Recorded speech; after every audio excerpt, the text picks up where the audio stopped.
He had no proof, no text messages, no strange behavior. But he was convinced his wife was cheating on him.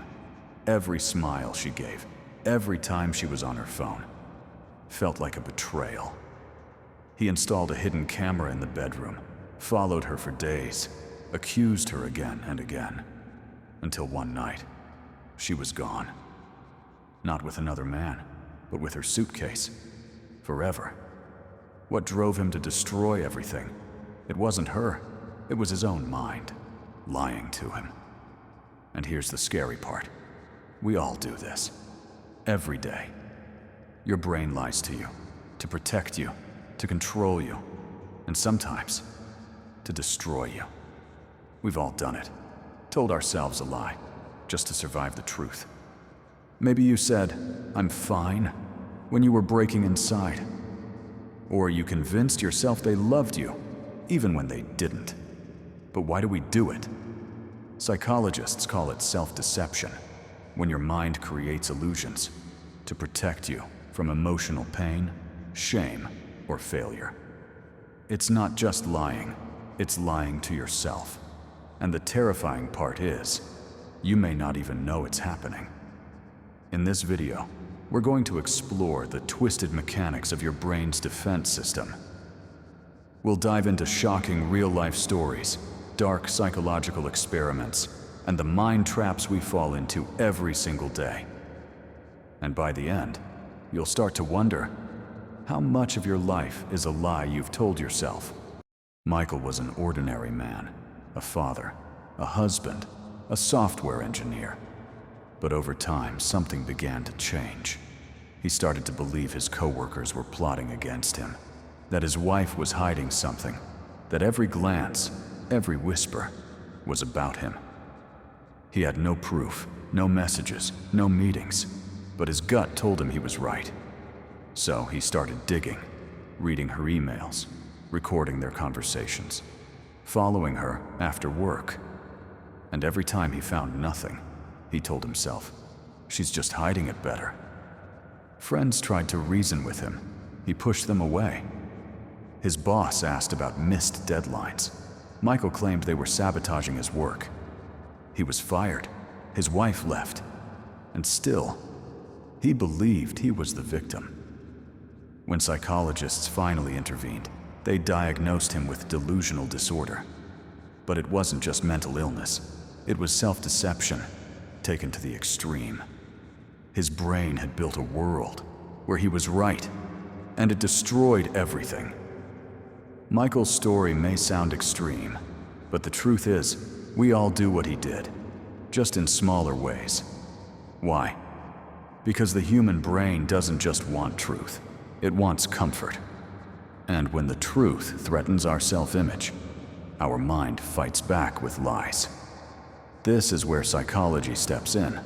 The first concept you need to know is called cognitive dissonance. It's the mental discomfort you feel when your actions don't match your beliefs. For example, you think of yourself as honest, but you lie on your resume. Your brain hates that conflict, so it tells you it's just a white lie. That lie, it protects your ego. Then there's denial, refusing to accept a painful truth, like pretending a relationship isn't over, even when it clearly is. And don't forget confirmation bias, where we only accept information that supports what we already believe. These aren't flaws. They're survival tools, built into your mind, designed to protect you from emotional collapse. But like any tool, if you rely on it too much, it turns into a weapon that turns inward. Weakness. But science says otherwise.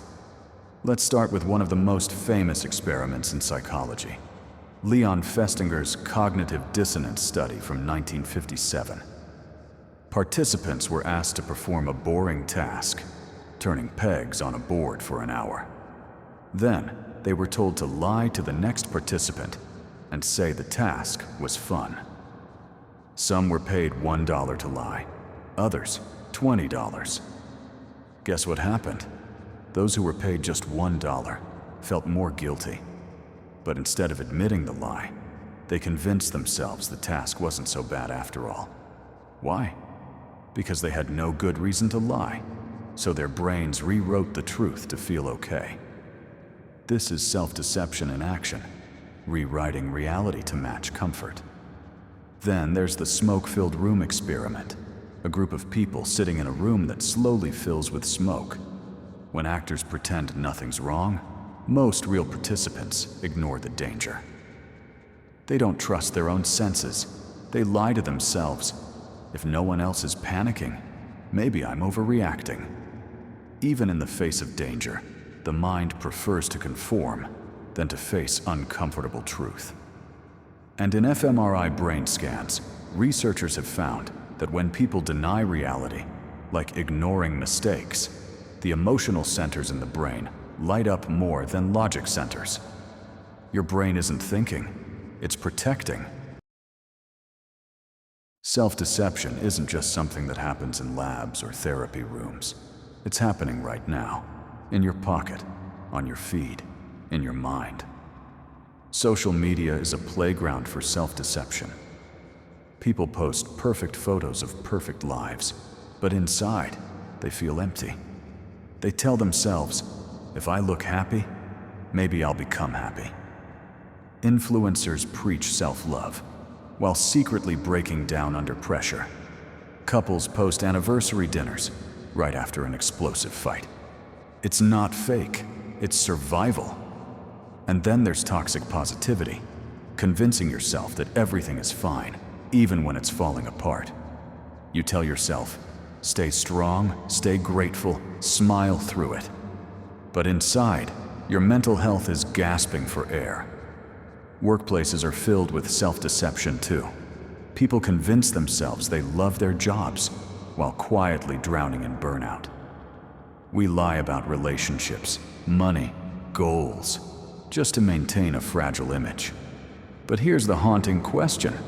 If you lie to yourself long enough, do you even remember what's real? Escaping self-deception isn't easy, because the enemy isn't outside you, it is you. Your brain lies to you with the voice of comfort, safety, and reason. But there's a way to fight back, and it starts with one word: awareness. You can't stop lying to yourself if you don't know you're doing it. Ask yourself, what truth am I avoiding right now? What part of my life feels off, but I keep making excuses? The key isn't to judge yourself, it's to observe your mind, like a scientist. Notice when your thoughts shift to blame, denial, or fantasy. Pause. Breathe. Question. Truth doesn't scream, it whispers, and you have to get quiet enough to hear it. And when you do, it's not just painful, it's powerful. We love to say, tell the truth, face the facts, but the truth can hurt. Some lies we tell ourselves aren't weaknesses, they're survival instincts. A child blames themselves for a broken home because the truth, that their parents were incapable of love, is too unbearable. A widow talks to her husband's empty chair because accepting the silence would shatter her. A man tells himself his cancer is curable because he needs hope just to get out of bed. Sometimes we lie to ourselves, not to avoid life, but to live it. This is the paradox of psychology. Not all self-deception is dangerous. In small doses, it can be medicine. The real danger isn't in the lie itself. It's in never knowing that it is a lie. Because if you can't tell when your mind is tricking you, someone else will do it for you. So how do you know if you're lying to yourself? It doesn't always feel like lying. It feels like coping, like logic, like truth. But here are the red flags. 1. You explain things too quickly. I'm not mad, I just don't care. That relationship didn't mean anything anyway. Quick answers can be mental armor, protecting you from painful truths. 2. You avoid silence. You can't sit still. You fill every moment with noise, screens, distractions. Because in silence, the truth starts whispering, 3. You rewrite memories. You start believing things were always good or always bad.